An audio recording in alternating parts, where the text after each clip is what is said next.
Hello बच्चों, स्वागत है आपका हैप्टिक स्टडी चैनल पे।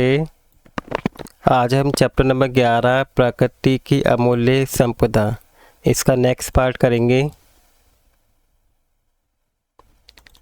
तो आइए हम शुरू करते हैं। लास्ट पार्ट में हमने चट्टानें तक पढ़ लिया था, मिट्टी के बारे में पढ़ा था। आज का जो हमारा टॉपिक है वो हमारा है जीवाश्म ईंधन। ठीक है, आपने इनका यूज़ करते हुए देखा होगा कि जीवाश्म ईंधन का किस तरीके से यूज़ किया जाता है। तो सबसे पहले हम जानते हैं कि जीवाश्म ईंधन होता क्या है। सूर्य विभिन्न प्रकार के वाहन अलग अलग ईंधन स्टेशन पर क्यों जाते हैं, ये पूछ रही है। देखिए यहाँ पे अलग अलग तरह के वाहन हैं जो यहाँ पर आते हैं।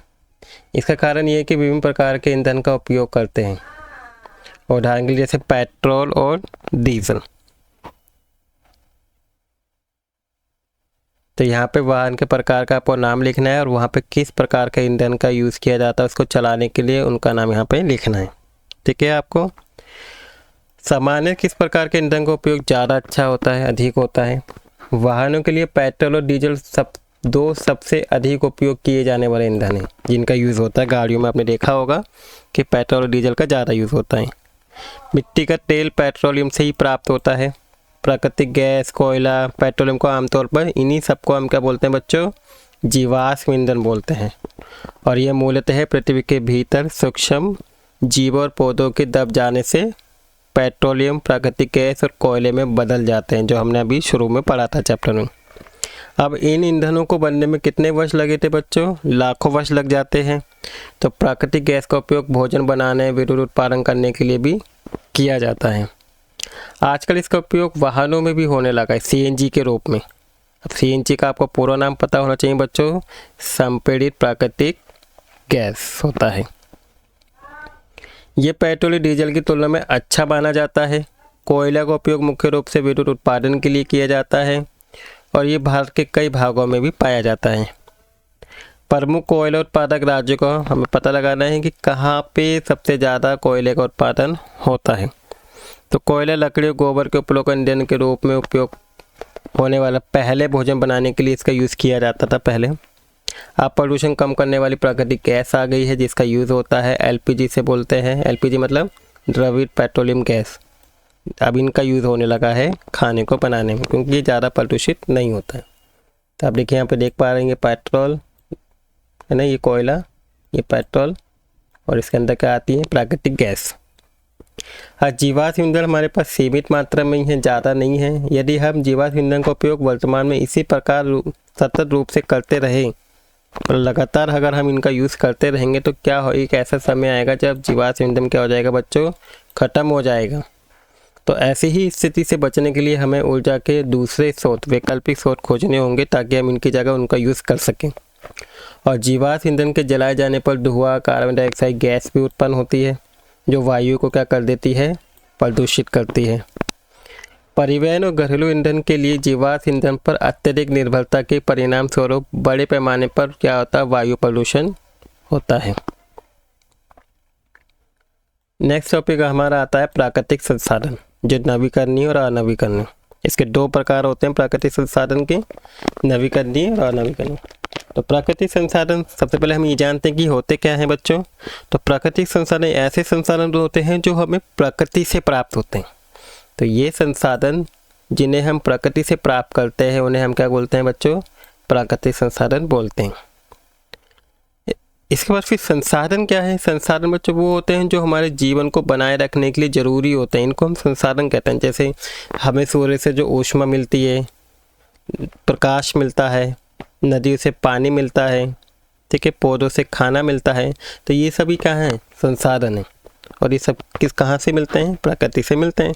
इस वजह से इनको क्या बोला जाता है बच्चों, प्राकृतिक संसाधन कहते हैं। हम अपनी सुविधा के अनुसार प्राकृतिक संसाधनों का उपयोग बहुत सी उपयोगी वस्तुओं में बनाने के लिए भी करते हैं। जैसे विद्युत बल्ब, फर्नीचर, सौर पैनल, साइकिल आदि हमारे जीवन को सुविधाजनक बनाते हैं। इस प्रकार के सभी संसाधन जिन्हें मानव द्वारा निर्मित किया जाता है। कुछ संसाधन ऐसे होते हैं जैसे सौर पैनल, साइकिल, ये कौन बनाता है, मनुष्य के द्वारा बनाए जाते हैं, मानव के द्वारा बनाए जाते हैं।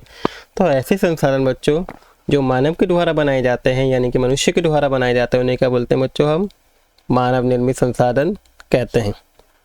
आपने अलग अलग प्रकार के प्राकृतिक संसाधन जैसे वायु, जल, सौर ऊर्जा, वन, मृदा, चट्टान, जीवाश्म ईंधन के बारे में हमने पढ़ लिया।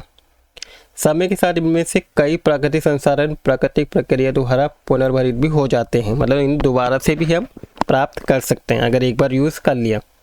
यदि आपको याद हो, अज्जी ने भूमि और सूर्य को बताया भी था कि केवल वही नलिकाएं आंवले उठाएं जो भूमि पर गिरे हुए हैं।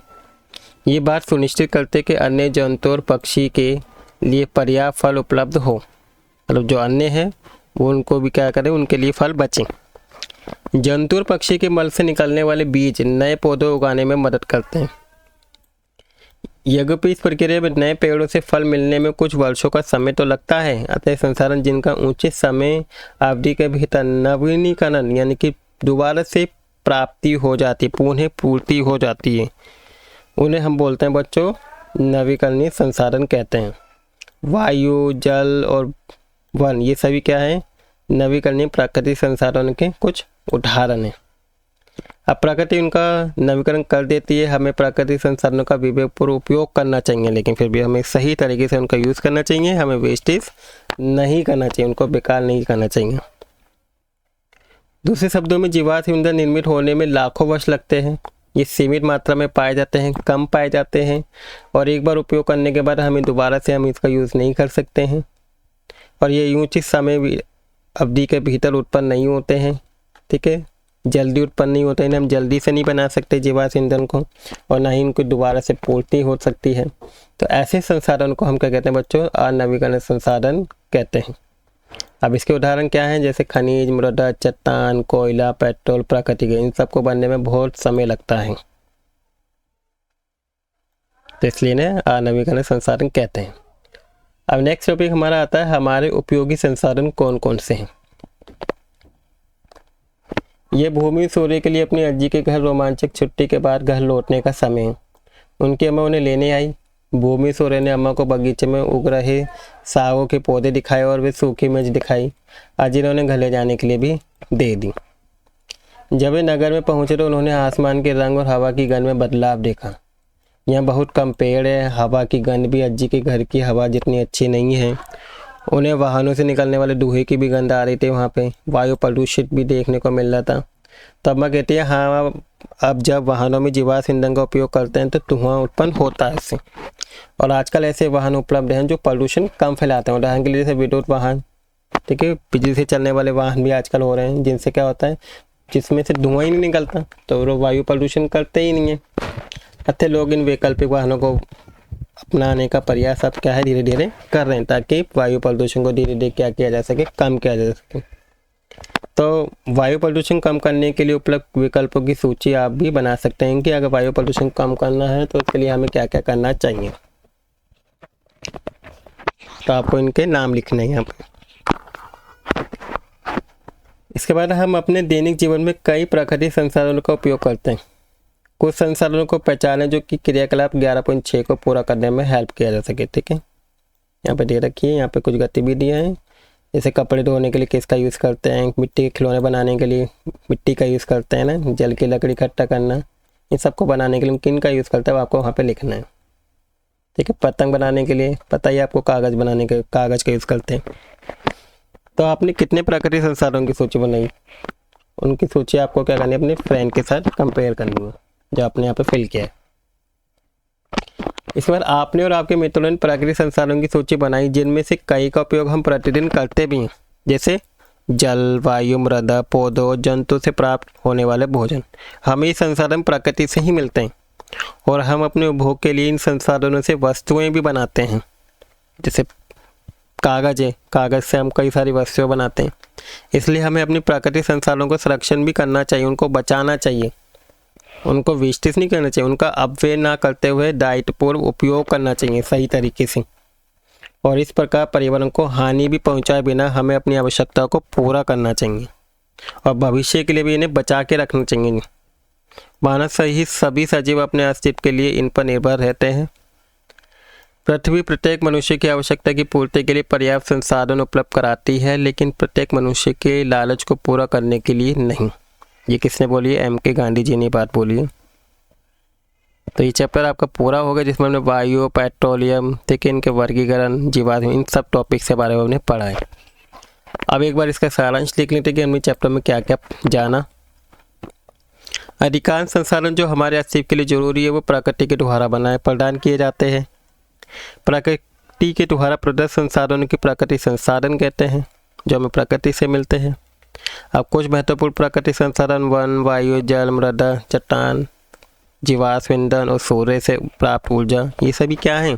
प्राकृतिक संसाधन हैं। अब मनुष्य के द्वारा अपनी आवश्यकता को पूरा करने के लिए बनाए गए संसाधनों को क्या बोलते हैं? मानव निर्मित संसाधन कहते हैं, जो मनुष्य बनाता है अपनी जरूरतों को पूरा करने के लिए। प्राकृतिक संसाधनों को नवीकरणीय संसाधन और अनवीकरणीय संसाधनों में डिवाइड किया गया है।